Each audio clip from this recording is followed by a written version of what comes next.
Donc, alors attention, dernière interview de Peter qui a eu l'amabilité de nous rejoindre aujourd'hui.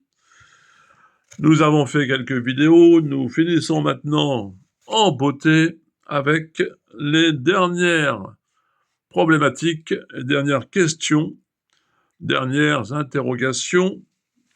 Alors, tu as donc, j'ai mis un jeu de cartes sur la table, on pourrait le présenter. Voilà, c'est exactement C'est Midnight Mind, les cartes. Bon, je connais pas bien le fonctionnement de ce jeu. On a pris connaissance très rapidement. Et moi, j'étais dans l'idée que on avait un support avant qui était sous les cartes, et voilà, qui était comme ça, fait de catégories. Donc, tu devais faire un parcours parmi les catégories pour aller vers une mise en œuvre de soi, donc de toi, et support, catégorie et thème, et tu apportais tes expériences, ta mémoire et ton présent. Eh ben, à mon sens, c'était beaucoup plus intéressant que ce que tu nous présentes maintenant, Guillaume. Ah, le jeu, tu veux faire une publicité négative à ce jeu? Non, pas du tout. Nous allons avoir un procès. Je suis très ouvert, mais alors, voilà, tu me présentes des cartes. Les cartes sont jolies, hein, c'est vrai que ce sont jolies. Moi, je vois la balance. Je suis du signe de la balance, instinctivement. Voilà, et en plus, il y a marqué décider. Montre-nous la carte. Je retourne cette carte. Ah ouais. L'art de décider. Ah oui. Et il y a quelque chose à lire au dos de la carte. Oui. Alors, tu peux le montrer, le dos de la carte. Prendre des décisions de manière holistique combine rationalité et intuition. Ok. La rationalité analyse logiquement les données, tandis que l'intuition intègre des perceptions globales. Ouais. Cette approche permet des choix précis, réfléchis et instinctifs, offrant ainsi une confiance, même face à l'incertitude. Ça ne veut strictement rien dire. Alors, mais pour toi, ce ne sont pas des repères ou des choses... Tu mets pas ça en relation avec ta vie, alors? On est guidé déjà, tu vois. C'est ça, contrairement au jeu que tu nous proposais tout à l'heure, qui était beaucoup plus ouvert, parce qu'on était juste arrêté sur des mots. Là, le mec, il nous dit c'est comme ça. C'est pas autrement. Voilà. Il faut faire les choses de manière holistique, c'est-à-dire à la fois rationnelle et intuitive. Et puis, si tu fais ça, ben, t'as tout bon. Alors...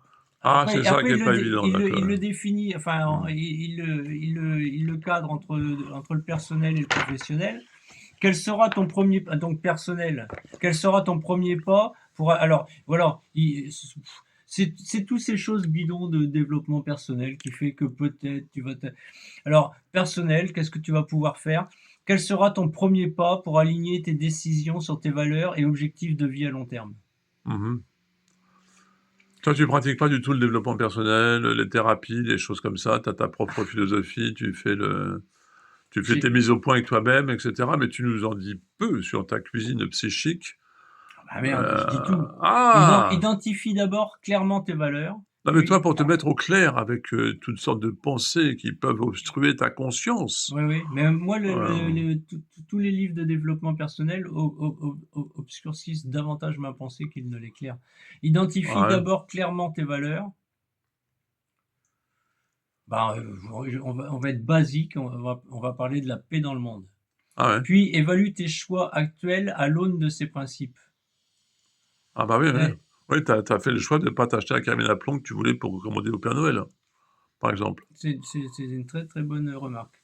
Professionnel, alors ça c'était sur le plan personnel, et sur le plan professionnel... Ah oui, tu n'es pas obligé de nous lire sur le plan professionnel. Faut choisir, mais on n'a pas lu la règle du jeu non plus. C'est du coaching pour stimuler les esprits ambitieux. On peut en prendre une autre. Tiens, tu ne peux pas y arriver tout seul.